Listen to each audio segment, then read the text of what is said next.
Hello friend, আশা করি ভালো আছেন। যারা নতুনভাবে আমার ভিডিও দেখছেন তারা আমার চ্যানেলটি গিয়ে এখানে সাবস্ক্রাইব বাটন আছে, সাবস্ক্রাইব বাটনে ক্লিক করার সাথে সাথেই আপনি এখানে একটা বাটন আছে, এই বাটন ক্লিক করবেন। ক্লিক করার সাথে সাথে notification from engineer Rajan send me all notification this channel. আপনার জন্য ইমেলে সব সব যা নোটিফিকেশন আছে সব জন্য আপনারা পেতে চান, যে কোনো ভিডিও আপলোড হোক না কেন, যে কোনো সময় হোক না কেন, আপনার ভিডিও নোটিফিকেশন আপনার চ্যানেলে পেয়ে যাবেন। এখান থেকে টিক চিহ্ন দিয়ে সেভে ক্লিক করার সাথে এই নোটিফিকেশন চিহ্নটা অন হয়েছে। আপনারা যখন একটা ভিডিও আপলোড করা হবে এই চ্যানেলে, এই জায়গাতে গিয়ে আপনার নোটিফিকেশন দেখাবে। হ্যালো ফ্রেন্ড, আশা করি ভালো আছেন। আপনাদের সিরিজ টিউটোরিয়াল কন্ট্রোল প্ল্যান নিয়ে আজকে কন্ট্রোল প্ল্যানের বাকি যে কয়েকটি সাবজেক্ট রয়ে গেছে সেটা নিয়ে কথা বলবো। আজকে টিউটোরিয়াল 6 নম্বর পর্ব। যারা আগে টিউটোরিয়াল গুলো দেখেননি ওরা দেখে নিয়েন। আমার ভিডিও ডেসক্রিপশনের নিচে সিরিয়াল অনুযায়ী দেওয়া থাকবে। তো চলেন প্রথমে কন্ট্রোল প্যানেলে আসি। কিছু কন্ট্রোল প্যানেল না পেয়ে থাকে তার পার্সোনালাইজ গিয়ে এ বিষয়ে আমার টিউটোরিয়াল দেওয়া আছে। আপনি টিম অপশনে যাবেন।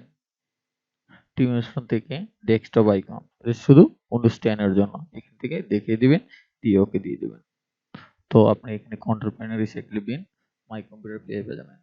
আর যদি কোনো প্রবলেম হয় এই বিষয় নিয়ে আরেকটি টিউটোরিয়াল তৈরি হয়েছে, সেটা দেখতে পারেন। যাই হোক, কন্ট্রোল প্যানেলে চলে আসি। কন্ট্রোল প্যানেল ওপেন করলাম। ওপেন করার পরে আমরা সিস্টেম পর্যন্ত শেষ করে ফেলেছিলাম। আজকে উইন্ডোজ ফিউয়েল এটা লাগবে না, যে ফিউয়েলটা থাক। বিট লক আর ড্রাইভ এনরিটেশন, আপনি বিট লক আর এখানে ড্রাইভ লক করে রাখতে পারবেন। ঠিক আছে, এখানে অফ আছে টার্ন অন বিট লক, আপনি এখানে লক করে রাখবেন। যে হিক উইন্ডোজ 10 এই অপশনটা দেওয়া হয়েছে, অন্য কোনো না হয়ে থাকতে পারে। তো আপনি এখান থেকে যদি এটা চাচ্ছেন, এটা লক করে রাখবেন, লক হয়ে যাবে। যাই হোক, চাচ্ছি না লক করে থাকবো, তো আপনার ড্রাইভটা লক হয়ে যাবে। যাই হোক, ভালো একটা অপশন। যে ড্রাইভ লক করতে চান, টার্ন অন বিট লকে ক্লিক করার সাথে সাথে লক হয়ে যাবে। এখানে আবার পাসওয়ার্ড চাচ্ছে, পাসওয়ার্ড দিলে লক হয়ে যাবে। যাই হোক, দেওয়ার দরকার নেই। তো কন্ট্রোল চলে আসি। তো বিট লকার ড্রাইভার এটা ভালো একটা সফটওয়্যার উইন্ডোজ 10 এ এড করা হয়েছে, যাতে আমরা ফোল্ডার লক বা অন্য কোনো লক ইউজ করি। আর ড্রাইভ লকের জন্য আসলে এটা অনেক বড় একটা সফটওয়্যার। যাই হোক, বিট লকার শেষ হলো। ডিভাইস ম্যানেজার দিয়ে সবকিছু এখানে নিয়ন্ত্রণ করতে পারেন। ডিভাইস ম্যানেজার থেকে ধরুন, ডিভাইস ম্যানেজার নিয়ে এডমিশন টুলস থেকে আমি বলে ফেলছিলাম। এখান থেকে আপনার কম্পিউটারের বিস্তারিত যা আছে সব এখানে পাবেন। কম্পিউটারের হার্ডওয়্যার বিষয়ক যতগুলো ইনফরমেশন আছে সবগুলো এখানে পাবেন। যদি দেখবেন এখানে হলুদ চিহ্ন আসে, তাহলে বুঝবেন সেই ডিভাইসটা কাজ করেনি, সেই ডিভাইস আপডেট করে বা এটা সলভ করতে হবে। যদি হলুদ চিহ্ন আসে, বেশিরভাগই যে আমরা ইউএসবি লাইনগুলো লাগাই, এখানে মডেম টোডেম লাগাই, এখানে হলুদ চিহ্ন আসে। হলুদ চিহ্ন আসলে কিন্তু সেই ইউএসবি ডিভাইসে যে কোনো জিনিসই লাগান না কেন, এটা কাজ করবে না, সেটা নিশ্চিত। এটা এখানে প্রোভাইডারে গিয়ে আপডেট করতে পারেন বা ড্রাইভার দিতে পারেন, এরপরেই এটা কাজ করবে। যাই হোক, ড্রাইভার নিয়ে আপনার বলা হয়েছে 1 নম্বর টিউটোরিয়াল এডমিশন টুলস নিয়ে। এডমিশন টুলস ভিতরে ড্রাইভার আছে, যেমন এই দেখেন এডমিশন টুলের মধ্যে ড্রাইভার আছে। ড্রাইভার ড্রাইভারের কম্পিউটার ম্যানেজমেন্ট ড্রাইভারের ভিতরেই আছে। যাই হোক, ড্রাইভার শেষ হলো। ফাইল হিস্টোরি, আপনার এখানে হিস্টোরি বলতে যা বোঝায়, আপনারা যারা ফটোশপ বা অন্য কোনো সফটওয়্যার ইউজ করেন, হিস্টোরি সম্পর্কে জানেন, সব হিস্টোরি কিন্তু এখানে কপি থাকবে। ঠিক আছে, রেজিস্টার পার্সোনাল ফাইল আমি ডিলিট করছি, আমি রেজিস্টার করবে কি করে সেটাই। সিলেক্ট ড্রাইভ, এখান থেকে ড্রাইভ লোকেশন সিলেক্ট ড্রাইভ করে রাখতে পারবো। যাই হোক,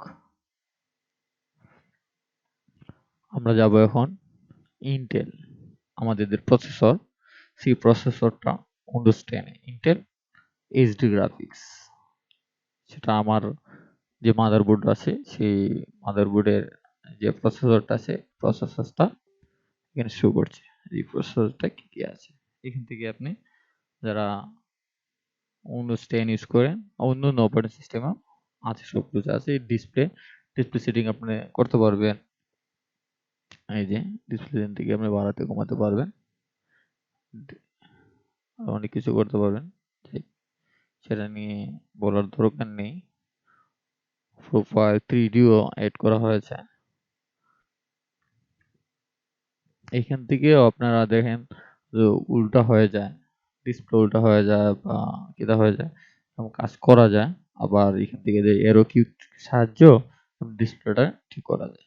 অনেক সময় তো গেম খেলার সাথে সাথে ডিসপ্লেটা বড় হয়ে যায়, ছোট হয়ে যায় বা উল্টা হয়ে যায়, সেটার মাধ্যমে এখান থেকে আপনারা কাজ করতে পারেন। নেটওয়ার্ক শেয়ারিং, এটা ইন্টারনেটের সফটওয়্যার, আপনি এখান থেকে আর দেখেন আমার লোকাল ড্রাইভার আছে এখানে, ওয়েট, এই যে আমাদের ড্রাইভার, এই যে যা আমি ইউজ করছি সেটা এখান থেকে পাওয়া যাবে। Change adapter setting, change adapter setting আছে যে আমি এটা কানেক্ট আছে, আমি এই নেটওয়ার্কটা ইউজ করছি, ঠিক আছে। এখান থেকে আদার ওয়াইফাই টু হলে এটা শো করতো, ঠিক আছে। তো এটা ভালো একটা জিনিস ইন্টারনেট ব্যবহার করার জন্য। এখান থেকে আপনি মডেম টুডেম আছে, এখান থেকে আপনার সেট আপ করতে হবে। সেটা নিয়ে বড় একটা টিউটোরিয়াল তৈরি করবো, সমস্যা নেই। সেট আপ নিউ নেটওয়ার্ক, যেমন আপনাদের মোবাইল নেটওয়ার্ক যে ডায়াল আপ এগুলো ইউজ করেন, এটা এখান থেকে করতে পারবেন, বা কানেকশন টু ওয়ার্ক প্লেস এখান থেকে করতে পারেন, ঠিক আছে। এখান থেকে শেয়ারিং, এখান থেকে শেয়ারিং এর জন্য এটা, এই যে tune of the pin sharing, share করার জন্য এটা সিলেক্ট করে সেভ করতে পারবো ও নেটওয়ার্ক শেয়ার করার জন্য, ঠিক আছে। Password, turn on the password protect sharing, password যাতে শেয়ার না করি সেটা নিয়ে প্রোটেক্ট করে দিচ্ছি এখান থেকে। তো নেটওয়ার্কের যাবতীয় জিনিস এখান থেকে কার্যকরিত হয়। আপনি এখান থেকে সেটিং করতে হবে, ইন্টারনেট চালাতে হবে, ঠিক আছে। আপনার এখানে যে কোনো মোবাইল টোবাইল দিয়েও আপনি নেটওয়ার্ক অন না করেন না কেন, ওইখান থেকে পরিচালিত হবে। যাই হোক, সেটা একটা গুরুত্বপূর্ণ সাবজেক্ট। আর এটা হলে গিয়ে আপনাদের যে অডিও আছে, সেই অডিওর সফটওয়্যার, এখান থেকে যে আপনার অডিও বাজাতে পারবেন, ভিডিওটা চলছে কিনা সেটা দেখতে পারবেন। আমি আমার সাউন্ডটা ভলিউম কমিয়ে দিয়েছি, দেখেন আমার জন্য একটা স্পিকার, যেন একটা স্পিকার বাজছে, দুইটা হলে দুইটা বাজতো, ঠিক আছে। আর এখানে মাইক্রোফোন কাজ করছে, এসে এইচডি মিক্সার, এখান থেকে আপনি এই যে মোবাইলের মতো করে সাউন্ড টোন সব কিছু দিতে পারেন, বা কারুকা অনেক কিছু অ্যাড করতে পারবেন, মিউজিক সিস্টেম চেঞ্জ করতে পারবেন। যাই হোক, সেটা বুঝবেন। সাউন্ড সিস্টেম সব কিটাতে দেওয়া থাকে, কারণ এটা ডিজেবল থাকে, তা আপনার সাউন্ড সিস্টেম চলবে না, ঠিক আছে।